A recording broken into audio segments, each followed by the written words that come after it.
nalingi nasalanga nakokaka te o mabe nakoboya yango nakosala na bomoi nanga yawe limbisanga limbisa yawe limbisanga nasengi koluna yo na bomoi nanga anyoko maki mingi na la vie kozanga kotosa liloba na yo c'est le centre central. Il y a parole de Dieu, et c'est Écoulous. Écoulous, c'est un centre de la Bible. Ceux qui m'ont accompagné dans nos messages à Écoulous, c'est n'en comprendre te maloba nanzambe. Alors, et Seigneur Nabisoba Christo, te comprendre vraiment avec beaucoup de facilité. Prédication de la croix. Amen. Le Tokolobela sur les 7 paroles de Jésus-Christ sur la croix. Les 7 paroles de Jésus-Christ sur la croix. Alléluia, Bananzambe. Les 7 paroles. Yesu na ikulusu alobaka 7 paroles. Oyo bamusu bazo négliger. Bamusu bazo yeba te, bazo kipe ata maloba wana te. Mais il faut que que Yesu akoko maloba pamba te. Et ceux qui aloba maloba mingi tango atamboli na biso ateaki biso. Mais na ikulusu ezaki conclusion. Ezaki suki sa ya maloba na ye. Po ezaki maloba ya suka. Tumona kasoki papa aza na bana. Avant na bana ye azo apesa bamba conseil. Mais mukule komi ke papa azo kufa.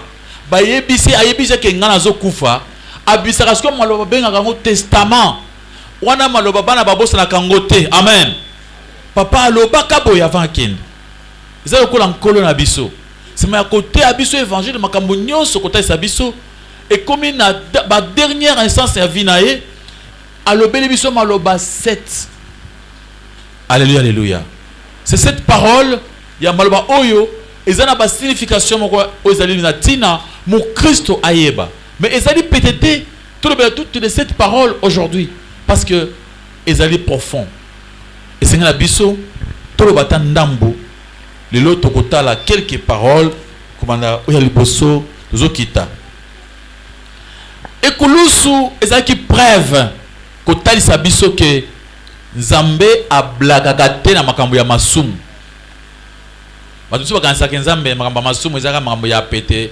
Lokola lelo balimbiso masumu parce que onyemeli Jésus-Christ okanisi ke ndenga balimbiso ezaka pété. Yeba ke mutu moko afutaki.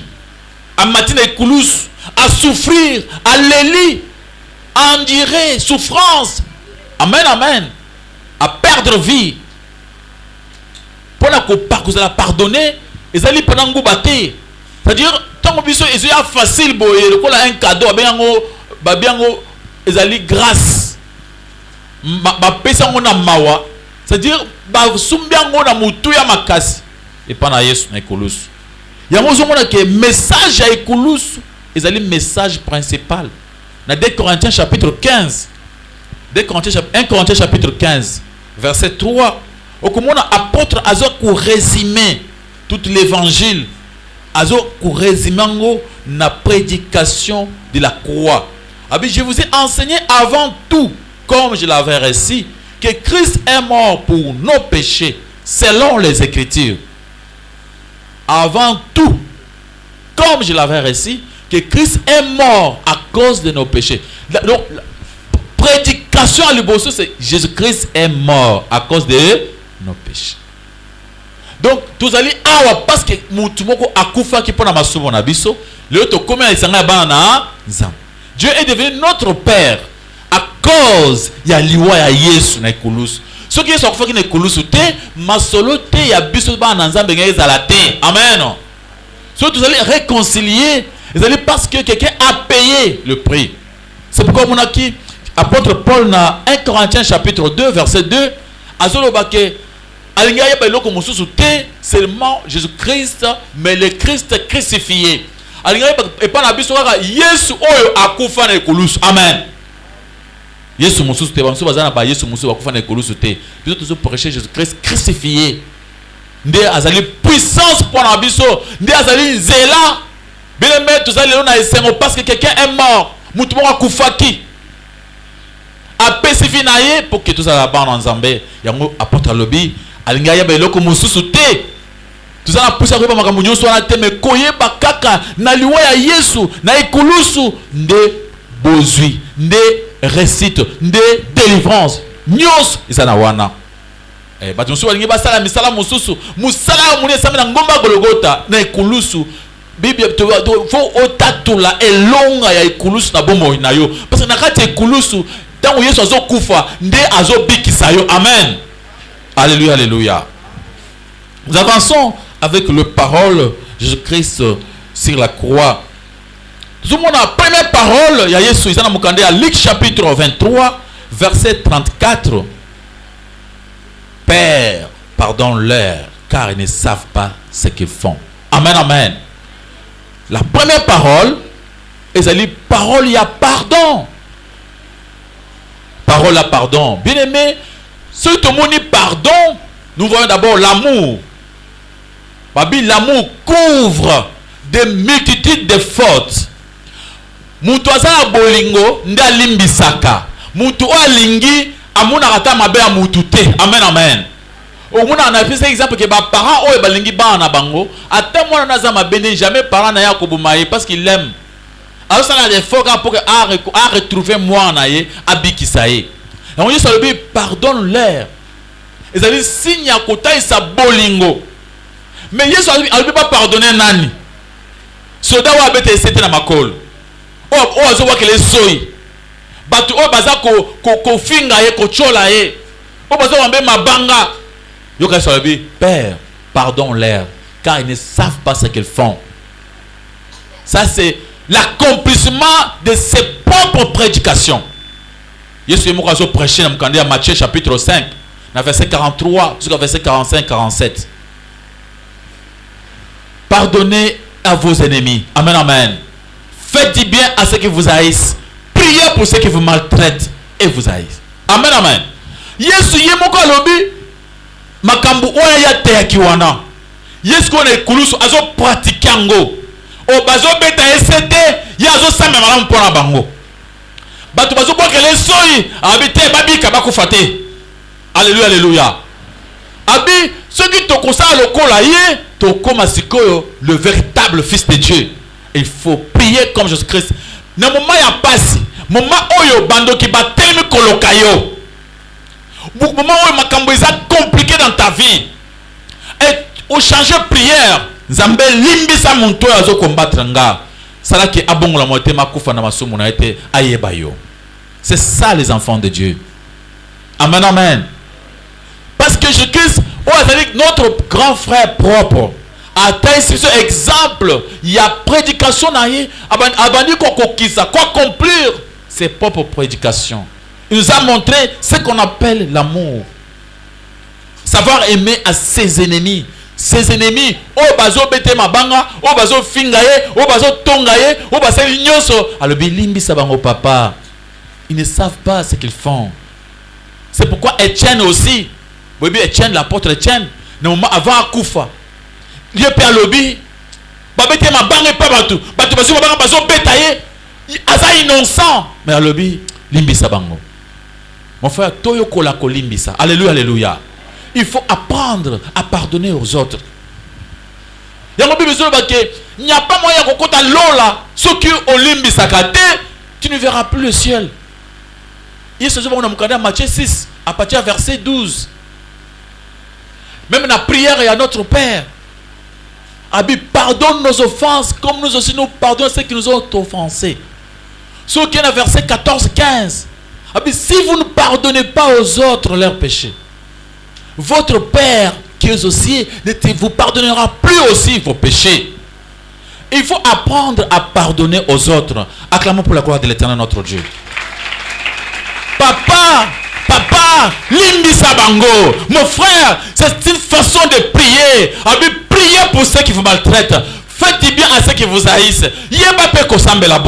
Cette parole est confirmée à la croix. Yesu alinya kufa, babeta basete, bazonyo kolaye, yoka prière pour les ennemis. Aujourd'hui, on nous prêche autre chose. Nous faisons le contraire de la volonté de Dieu. C'est pourquoi mon frère, ma soeur, il faut apprendre. Apôtre Paul alobaki na mukanda romain alobi ceux qui m'ont asali o mabe ozongi si malamu ezala kola ozu makala moto otie na mutu. Les chrétiens basa ba to so osali mabe il faut sala malamu. Mais to ko ba chrétien moko ya ba hypocrite. To yeba ko inana.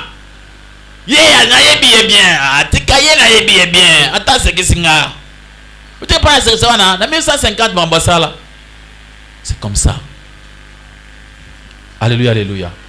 Toye ba kolimbisa. Jésus-Christ a traversé un moment difficile.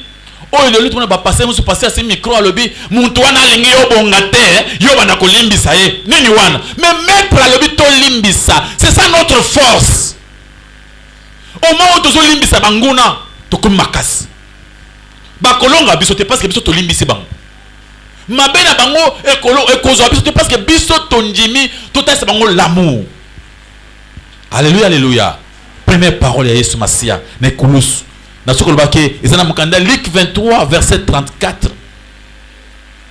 Deuxième parole, ils ont dit parole à salut. Luc 23, verset 43. Bible dit que des brigands, des bandits, des assassins, qui sont à gauche, à droite. Si on tangi Bible bien, vous comprenez que tous les deux brigands auparavant, babandaki bango nyos ko finga Yesu. Oya fingi. Yo olbaka osanzambe. Okokite omoni a bazuyo. Wa kasitele maka stopima total bima kas total. Mobiki sa biso ka total. Bazo manquer respect. Moko ya c'est tout non. Muninga. Obanga nzambe te. Ngana yo to seli masumo yebana. Kote tu vana kwenda kuiba usomona ye. Kote ça qui nous usomona Yesu kuna. Mais comment il a subir parce oh ndenge moko na biso. Okobanga nzambe te. Un innocent comme lui. Azo kufa. Ba moko on a crié. Yesu mukolo kozonga na royaume na yo okanisa ngai. Souviens-toi de moi. Amen, amen. Et Jésus-Christ n'a pas attendu encore 2 secondes pour répondre à sa question. Alléluia, alléluia. Directement, il y a une réponse à Jésus-Christ. Il y a une douleur. Si ma mouton tu confines yo so mouton tu confines yo. Aye pour assez na bolimbi, il faut pas calmer. Dans un can de on se dans un can makasi. Puis limbi ça limba après 3 semaines. Quand des dosé. Amen, amen. Mais Jésus sur place. Na confine koton. Mbamoko papa na bongoli motem. Abi, en vérité, je te le dis, aujourd'hui, l'obité. Amen, amen. Abi, yokaka lelo au côté. Bien aimé, la parole est salut. Mais mon frère, n'a yazo kotalo la wan. N'a yazo kotalo la. Muyipi. Batu na mukili batikele bazola aiba kimbo nanga ye muto sakibo. Cet homme là, ce voleur là. Masumu ya sa yoko tout ça la ngote. A continuer là mon frère. Amen, amen. A ça qui moussa nin, a ça qui prière nin, a ça qui jeûne nin, a ça qui baptême ya maille. Une grâce. Il a trouvé grâce. Alléluia, alléluia. Nous sommes sauvés, c'est par la grâce au moyen de la foi. Il a eu seulement foi en Jésus-Christ. Si vous croyez, si vous acceptez Jésus-Christ, tout est possible par la foi. Un voleur, un bandit, un brigand, seulement par la foi. Et Jésus-Christ il donne la parole d'honneur. En vérité, agirez sur lui-même parce qu'il s'appelle la vérité. En vérité, je te l'ai dit aujourd'hui. Mais pour se retrouver. Il y a des types de gens.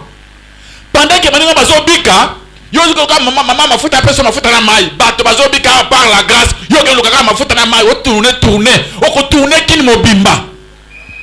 Amen, amen. Muninga oza pembe na Jésus-Christ, ma Seigneur sauve-moi babiki sa yo te. O ke luka muto mai. Ko papa moko moko sana kitambo te. Kende o moso sisi sele. O muni kote ba moko moko azana, ye moko azana makoki avandi kuna. Amen, amen. Alléluia, alléluia. Mais oh, le Père, à croire à Tchelika. c'est possible. Deuxième parole, parole à salut. Bien-aimé, c'est possible d'être sauvé à cause de Moussa et Kouloussou. Yesu samataki ne Kouloussou, il faut mouibi abika. Ce qui moutou wana sali masomo kolekanga na yo musika a koti lola. Ce qui croire au côté. Alléluia, alléluia. Au côté, c'est une grâce. C'est une grâce. Il y a 1 Pierre, chapitre 3, verset 18. Babi Christ a nyokomaki une seule fois. Il a payé le prix à Futaki pour que bato nyonso bakoya epanaye pour amener biso na bonzambe pour amener biso epana nzambe pour nous amener à Dieu. Yesu a souffert a nyokwami pour amener ngana yo epana Jésus-Christ epana nzambe. Bien-aimé, c'est gratuitement seulement au moyen de la foi. C'est une grâce. Basopingolo mon frère. Je vois des gens en train de faire du travail.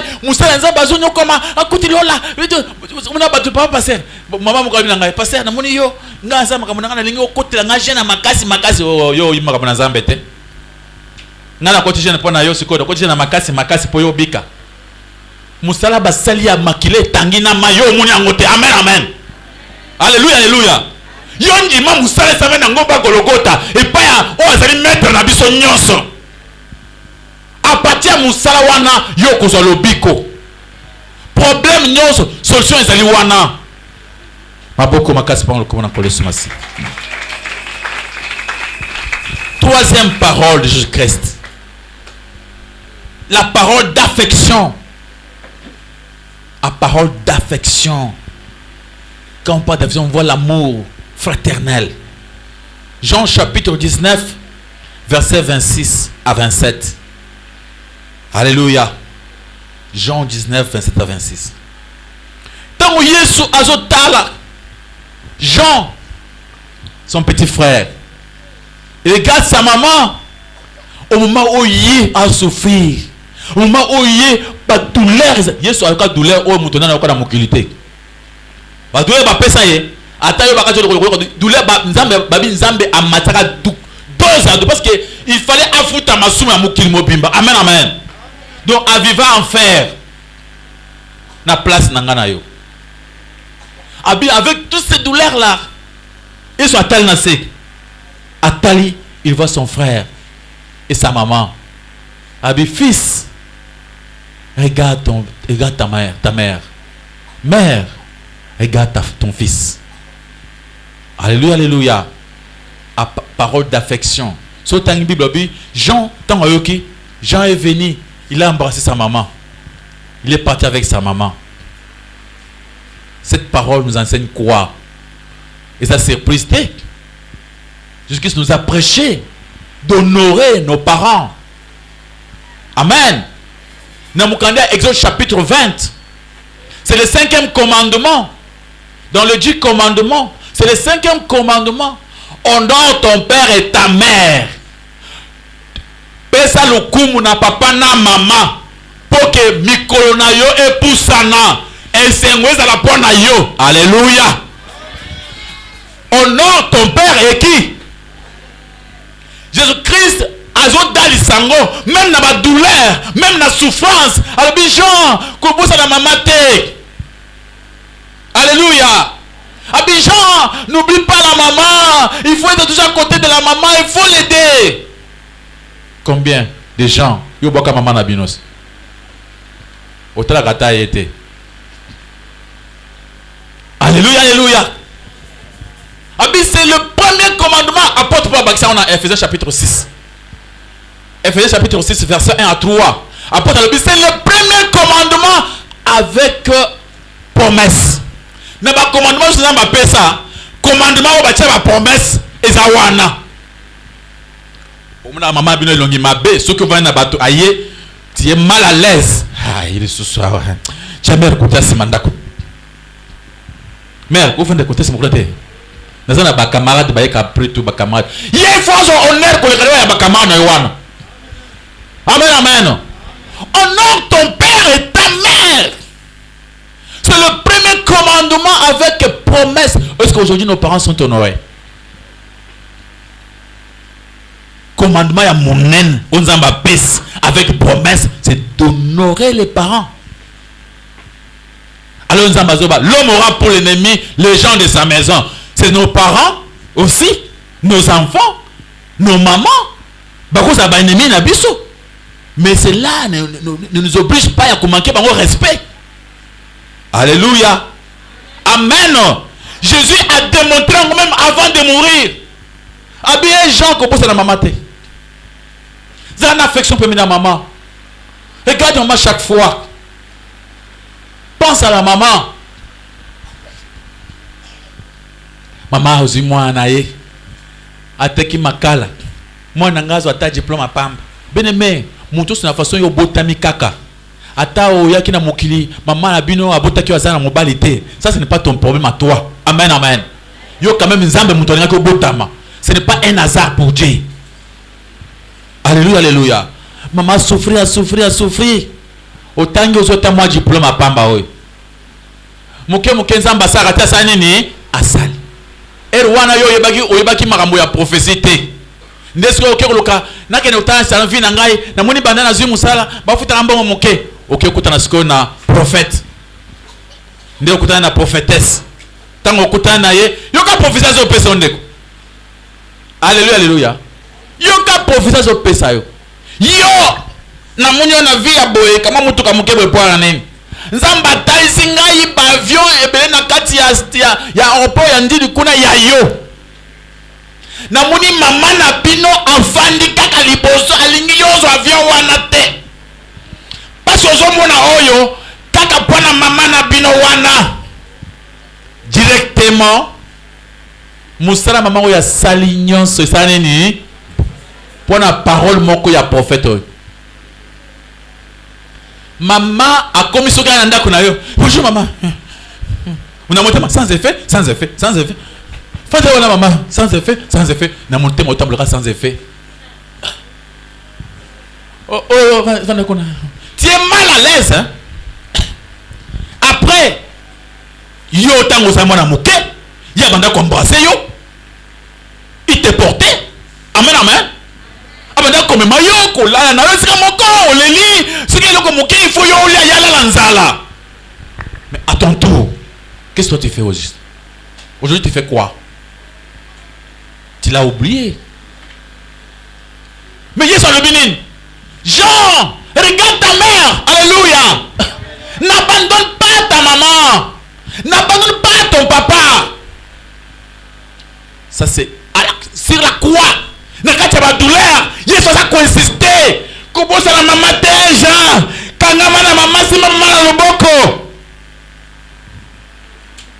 Koto pasa lobi ataza maman. Ataza nani akufa. Azoboya maloba ya Jésus même na douleur. Yesu habite n'oublie pas notre maman Jean. N'oublie pas maman.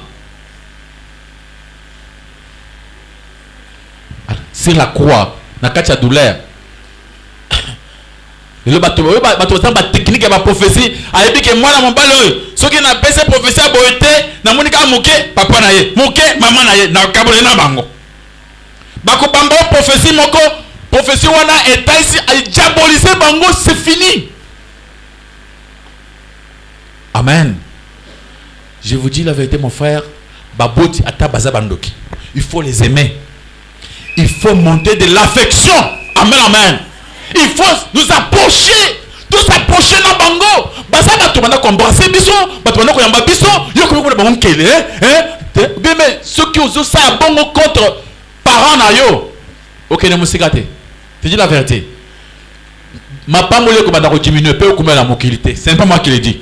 Et ça ma maman na bine boko azo boya habiter. Ngai na dengi kambute. Nzamba ko sala kali kambo na ye. Et ça dépend de la biso babotité, ça dépend de Dieu lui-même.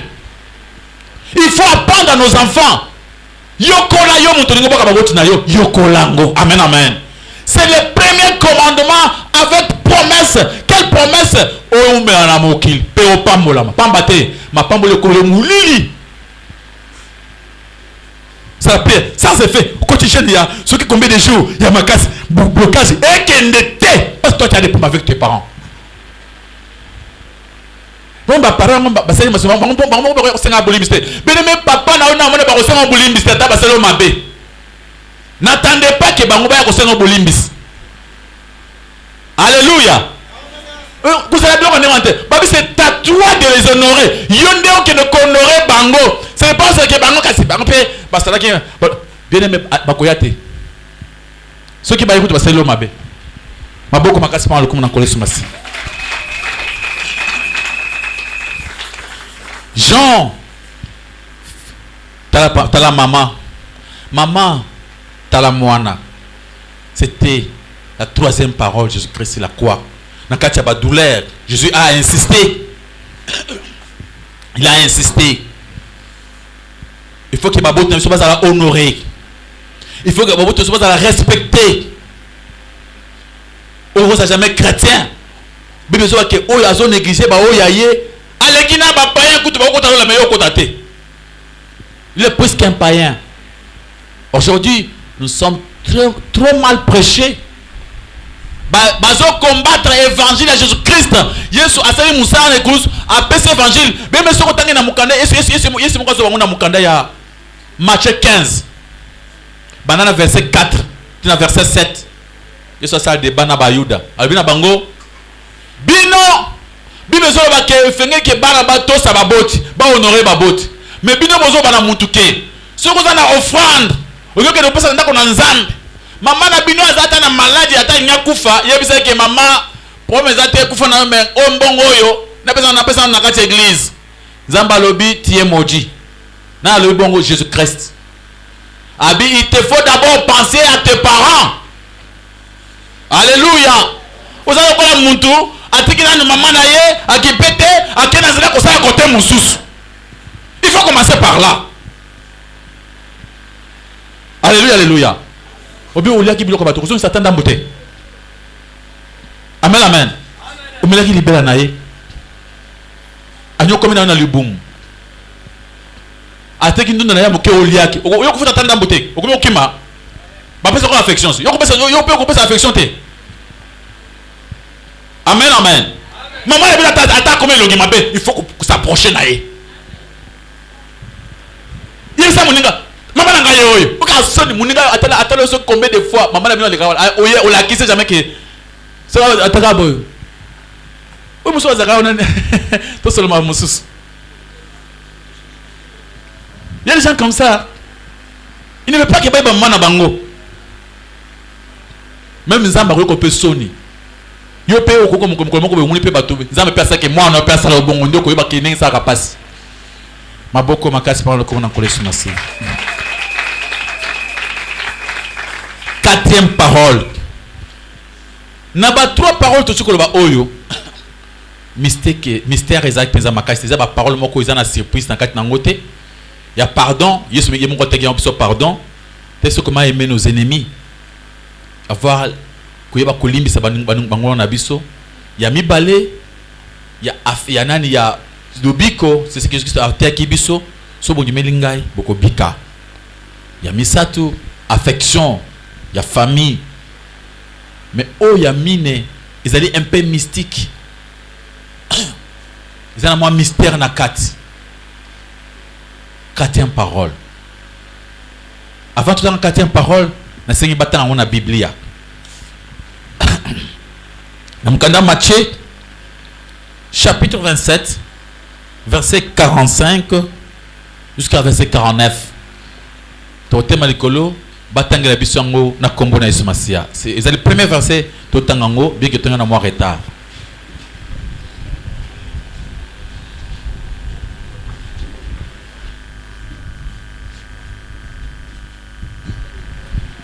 OK. Matthieu chapitre 27 le verset 45 à 49, totangi na kombo na Yesu. Amen. Depuis la 6e heure jusqu'à la 9e, il y eut des ténèbres sur toute la terre. Verset 46. Et vers la 9e heure, Jésus s'écria d'une voix forte: Élie, Élie, lama sabachthani, c'est-à-dire, mon Dieu, pourquoi m'as-tu abandonné? Verset 47. Quelques-uns de ceux qui étaient là, l'ayant entendu dire, il appelle Élie, verset 48, et aussitôt, l'un des courut prendre une éponge et qu'il remplit de vinaigre et l'ayant fixé à un roseau, il lui donna à boire. Verset 49. Mais les autres disaient, laisse voyons si Élie viendra les sauver. Alléluia. Amen. Maboko makasi pano kumuna kwa Yesu Masia. Acclame pour la gloire de l'Éternel notre Dieu. La quatrième parole de Christ sur la croix. Vous connaissez ce oiseau crier. Elia, Elia, lama sabachthani. Eli, Eli, lama sabachthani. Et nous comprenons que Bayoudi Bazaki wana bazozo confusion. Bayoki bienté. Moutou moko ta comprendre que parole wana. On se dit oh, il appelle Eli. Il appelle Eli. On se dit té. Bazana katia confusion. Musa bino musa zuye éponge ke ko tchana katia vinaigre pour tchana mnoko. Aliga senga mai. Musa lobika tout ça tout à comment il y a kobikisa he. Bibi soba ke Eli lama sabachthani veut dire seulement mon Dieu, pourquoi m'as-tu abandonné? Jésus-Christ si maya kozala abandonné na batunyo so mokili. Le quoi il fallait afuta masum. Akoya ko supporter te abandon ya nzambe ye moko. Yesu ngata c'est que ezali moment oyo douleur ezaki makasi, ezali moment oyo papa azako abandonner ye. Comment un père comme Dieu a abandonné moi na ye? Parce que Jésus-Christ a même maki masumu nyonso ya mokili. Nzambe waza musanto akoko tala yete. Alléluia. Il faut subir sanction, ba douleur non c'est retomber sérieux. Là il faut que Nzambe kanga misu. C'est-à-dire ayoka ki ba douleur a souka douleur Nzambe moko a pese mu Congo pour nous montrer que ce qui Nzambe a pese mu Congo pas si okozwa eleki makambo nyonso mokili. Maam batu ba tala pese mu Congo mais Nzambe te. Wana Yesu a crié. Père, Père, pourquoi m'as-tu abandonné? Amen, amen. Bien aimé, ça a coûté trop cher à Jésus-Christ pour Tobika. Tous on pamba, mais mon tofu qui cher. Pour ce que l'on a Yesu alobi Elia lama sabachthani, et l'on a papa point no boingai. Awa Yesu ata biso. Comment douleur ya kozala abandonné par Dieu. Et tant moutangi azotanga alobi vers le 6e heure. Sur le 6e heure na montre ozoka comme na katikati 12 heures. Alléluia, alléluia. Jusqu'à la 9e heure. Adieu au bandit à 12 heures, ozo compter 3 heures. Yesu balobi na tango wana ténèbres écoutez na mokili. Mon frère, est-ce que na 12 heures bando botama somona moulile côté na 12 heures? Ou un ténèbres moko surnaturel. Ou c'est mystique. Ténèbres écoutez na mokili. C'était le moment de ténèbres, moment ya tourment. Na katia ténèbres ni Yesu azo ganga. Na katia moulili écoutez na mokili. Abi Elia lama sabachthani. Mukolo bana Israël bazana Égypte avant babuma agneau na bango obaki ba mutunyo so mwana meme pour ba protéger les fils aînés ya bana Israël pour que bana Égypte ba bana bango ba kufa agneau wana ba maka wana we ba batumaka ba mwana meme kufaka wana avant ba salango na Égypte kotaka 3 jours ya mulili. Amen. Liboso Moïse a consacré 3 jours ya mulili pendant 3 jours après 3e jour ndemba moko bayekuma anyoan. C'est pourquoi avant Yesu akufa il fallait 3 heures ya mulili pour na mukili so na mulili pour ebika. Amen, amen. Mulili ça veut dire quoi? Mulili ngelo ba jugement ya Nzambe. Est-ce que Nzambe asambisa? Yesu tan azole la nakati mulili c'est-à-dire azo payer. Azo futa. Donc ba douleur ya souka ya douleur. Mon frère, ce que quoi na écouter, ce que sentir douleur Yesu mona écouter. Tant que vous masumu na yo, il faut sentaka à souffrir, Yesu a souffrir. Il faut essayer à moi quelque chose sans que non, il a souffert à cause de moi. Ce que vous sentez douleur wana. Parce que andira qui douleur. Ésaïe 53 lobby ba douleur na biso. Surtout dans Ésaïe 53 à partir du verset 3 aux okita. Amemaki mikumba na biso, amaki ba douleur na biso, ba châtiment. Donc mokili me passion sur mokili. Suka ya pasi balatsake yango. Na kata molili, na tango molili. Molili, moment ya jugement. Amen, amen. Molili c'était l'enfer. Yesu a goûté enfer.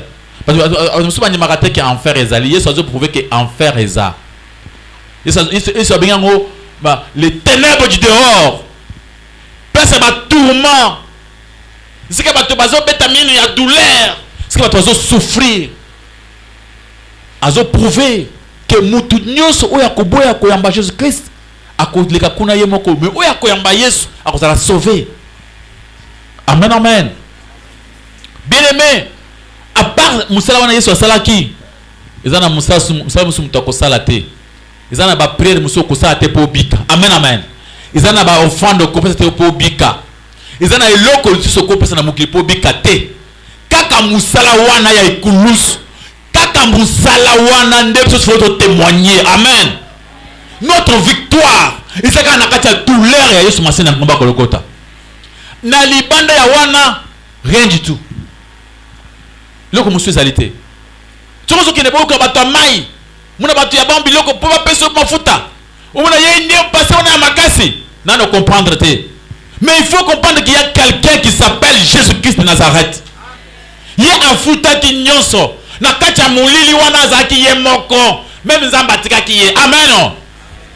Il n'y avait personne avec Jésus-Christ dans le temps en molili. Il souffrait seul contre tous. Esaïe lobi batunyon se baboya qui est les ténèbres de séparation. Quand c'est comment tant muntu asali lisumu, comment il est séparé avec Dieu a commis la carte de ténèbres. Le kola Yesu alataki masumu. Yesu azali lisumu. Yesu azali masumu. Yesu azali lisumu te. Mais alataka masumu. Akoma lisumu. Pona masumu. Pona biso. Pour que stobika. Mais le kola akoma ki lisumu. Il faut afuta masumu. Quand Dieu s'en il faut tomber sérieux. Il y a des gens qui croient que Satan mutabana konyokola Yesu. Mais donc la conception bon. Satan a nyokola Yesu na mutabana ki Yesu te. Yesu akufa ki il était venu payer le prix. Ce prix-là, il y a un zame muto alobaki ke so muto asali masumu fo sa nini. Na alobaki. Alléluia. Alléluia. Nani alobaki ke so muto asali masumu akufa na alobaki. Nani? C'est Dieu. Jésus-Christ azo futa. Parce que ce que zamba sa lobi etikali bongo. Le Dieu est vraiment juste. Ce que ça lobi a lobi. Il n'y a pas moyen kolungula oya sa lobaki. Alors, moyen monsieur ça quitté. Maintenant il fallait que moi na ye moko afuta eloko wanu. Soki afuti. Bato bakunyaka moi na ye bakobika. Amen, amen. Maboko makasi pa le komona kole sumasia milolo. Beta milolo ya bien aimé.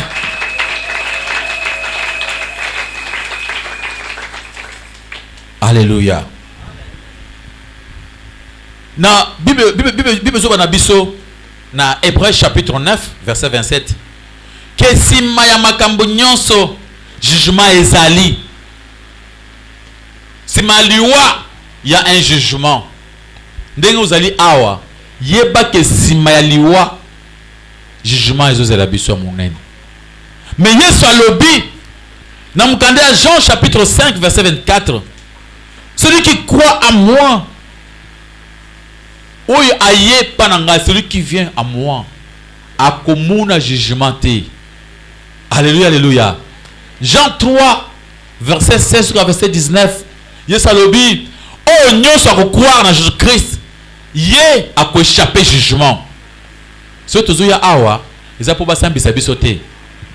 Soki tondimeli Yesu Masiya za poto ka jugement nzambe te yo moko yebisanga est-ce que nani akolonga jugement nzambe nzambe ye moko amonaki yo ntango ozalaki na toilette amonaki yo makambo osalaki na nsima ndako amonaki yo okoexplike nini azali juge ya mokili te mpo odrible ye ayebi nyonso nani akolonga jugement ya nzambe. Il faut seulement venir à Jésus-Christ, croire à la parole de Jésus-Christ, croire que Jésus-Christ a payé du mal que ngai ba futelinga.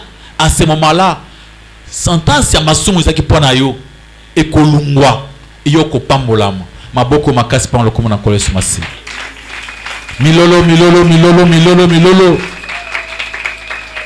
Alléluia, alléluia, amen, amen. C'est pourquoi Yesu Masia ayaki pona ke mokili mobimba ebika ba oyo nyonso bakokwa oyo nyonso bakochafua na musala wana ya kulusu. Ekulusu ezali suka ya prédication. Ekulusu ezali suka. Les gens ont prêché quand même les 4 paroles. Et il y a encore 3 paroles. Oh, c'est quand même profonde. Na oyo mutozu kutai sayo, total ici comment Jésus-Christ na ekulusu alobi lo baliboso, il y a pardon. Dans le pardon, nous voyons l'amour. Bolingo, toyeba kolimbisana. Papa tikeli biso. Bien-aimé zoa décision lelo. Lokola Yesu moko na ekulusu alobi, mzamba limbisa bato basale mabe. Yo pe limbisa bato nyonso basale mabe. Amen, amen. Lo bape na papa limbisa bango nanga. Tike malobolo bakawana, bango bakomona, bango bakosofrir, bango bakokufa. Wana zamba bana nzambe te. Amen. Alléluia. Bongo la motema. Changer langage na yo. Sambela malam pona muntu asale mabe. Lungula intention moko ke bato so bazaka boy. Ah. So na sambela malam pona ndia kokufa. Ah. So na sambela malam pona kokufa. Sambela malam pona kokufa. Non, pas comme ça. Yo kuzo intention te ke na sambela so malam pona kokufa te. Yo sambela malam pona bonga la motema efungwama. Ozela wewe ka bongi obeti maboko. Alléluia, alléluia. Ce qui est beaucoup de fois, makamona banguna nzambe yo te. Yo yeba kolimbisa fungula motema. Maloba ya sali. Yesu ate soki quelque soit mabe yo sel na mokili. O l'équipe brigand wana te. Wana eza suka masum bien aimé. Bato wana akoti na ndako na yo abomi bino na masasi papa azubi mongo na bino akekolia. Asake basaka en plusieurs fois pour bakanga ye. E bakangi ye muntu ya bongo yo so sema so bongo. Yoko to po cha mutu mbele so cha mutu cha mutu mbele ko kwate o kwate ko bana ko bang he me wana ze acha mutu mbele na motema kasi ji aboto ni mongo na kenango. Amen, amen. Alléluia, alléluia. Muna bapitu tumuna na ba TV wana azana atama na machette akati mutu lipeka pa boazo le boko wana isima kimbongo mais c'est wana azan zombie te asema est-ce o komutala muntu abongo quelqu'un de pareil. Ah, quel albi Yesu yokanga mawa akoti lola okuti azolia na lola kimia. Ya nga lo bakana vie. Ce que moi likambozi sauve-toi. Kumitra tetika c'est pas manga nzamba futa bango. Ne te laisse pas faire. Sauve-toi, si moi de se sauver mibikisa. Amen, amen. Otenga na kufika sona kufisa nzamba kufuta bango. C'est nzamba kukulimisa bango yo yebite. Faut pas yo muto kufi ke pe l'enfer. Oui, est-ce que mon collègue vous avez prêt au Kinalola? Mon collègue vous avez mabe. Boya! Défends-toi dans la vie. Parce que vie au yébité, Maramuzamba Azobo Belabis, vivez dans la surprise et belé. Ma boko ma casse par le commun en collège sur ma scie. Après la taille sur le moment où il y a souka, il y a 4e parole, 4e parole, ils allaient souka, il y a parole. Dans 4e parole, des sika Jésus-Christ en dirait. Si tu avances, ou parce que la douleur, la souffrance, la colère, ils ont crié, ils ont crié, Père! Ils ont crié, Père! Donc, ils ont crié, papa, papa, ils criaient, la douleur. Amen, amen. Tant que ça, Jean, avec douceur, Jean, fils, regarde ta maman, maman, ça c'est avec douceur. Père, pardon l'air, avec douceur. Mais tant que douleur kota qui a crié qui, papa, ou tikinga ponanini, amen, amen. C'était pas facile. Jésus-Christ a souffert à cause de nos péchés. C'est la première prédication. La première des choses à savoir. Na kati ya eloko wana. Tuzana lobiko na biso. Amen, amen. Il y a tout. Notre délivrance. Na kati ya maloba wana. Na douleur azo yamba. Tango ye azo futa. Il paye le prix na 4e parole wana. Azo futa prix. Na mulili wana. Yesu afuta moi. Afuta. Afuta. Douleur nyonso onzamba. Il fallait que mon toit futa. Dieu est juste, mon frère. Ce qui nous est juste. Aucun ne peut pas le baron souvent. Yo qui pas un juge est juste. Au tel c'est mon tour abomine de kunayo. Ce qui juge est juste, il faut pas aboumailler. Dieu est dans pour dans et pour elle. Amen. C'est ça Dieu est la justice. Mais cette grâce, c'est parce que quelqu'un a payé. Yo bukimino abatu. Yesu apesi ya imino babuka na place où yayo. Amen, amen. Yo bumi mutu ya batu Yesu ami pesi babu maye na place ya yo parce qu'il faut yo kufa oyi ba keza na bi so mutu oyi ba kate luboko Yesu apesi ya ye ba kate o ya ngai ye aye batika. C'est ça la grâce. Quelqu'un a payé a foutu justina souka. So comme na souka tout est accompli. 6e parole. Amen, amen. Pour la coloquer akendaki na musala tina souka douleur asa conduire ba douleur tina souka lembité.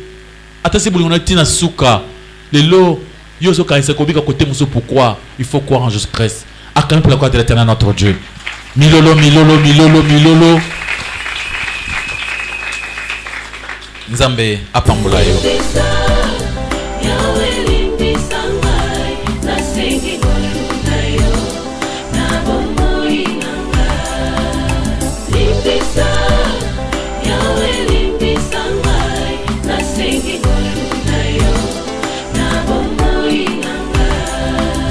Malamu nalingi nasalanga nakokaka te o mabe nakoboya yango nakosala na bomoi nanga Yawe limbisanga limbisa Yawe